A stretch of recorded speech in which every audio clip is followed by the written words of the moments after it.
Marinoli ilə mübahisə zamanı 1977-ci il təvəllüdlü R.A. soyuq silahdan istifadə edərək 1979-cu il təvəllüdlü S.C-yə ağır xəsarət yetirib. Yaralı xəstəxanaya yerləşdirilibdir. Hadisə yerindən qaçan R.A. polis tərəfindən saxlanılıbdır. Bıçaq maddi sübut kimi götürülübdür. Araşdırma 117-ci maddə ilə aparılır.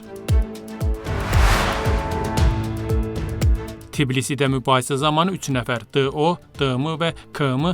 2 şəxsi döyərək xəsarət yetiriblər. Hadisədən sonra qaçıblar, amma polis onları qısa müddət sonra saxlayıbdır. Fakt 117 və 126-cı maddələrlə araşdırılır. Tbilisi hava limanında İran vətəndaşı A.R.'nın yükündə metadon tərkibli 30 həb aşkar edilibdir. O, narkotik vasitələrin qanunsuz gətirilməsi və saxlanılması ittihamı ilə saxlanılıbdır. Araşdırma 260-cı və 262-ci maddələrlə aparılır. Batumidə Türkiyə vətəndaşı Ayqı saxlanılıbdır. O, Türkiyədə qəsdən adam öldürmək ittihamı ilə Interpolun qırmızı bülteni ilə axtarışda olubdur. Gürcüstan sərhədini qanunsuz keçdiyi üçün də məsuliyyətə cəlb edilibdir. Araşdırma davam edir və onun ölkədən çıxarılması üçün ekstradisiya prosedurları aparılır.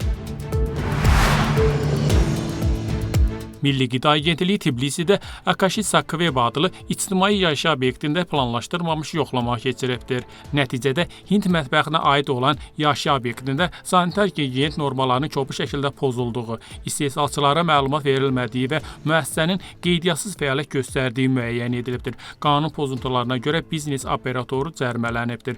Uyğunsuzluqlar aradan qaldırılanadək müəssisənin istehsal prosesi dayandırılıbdır.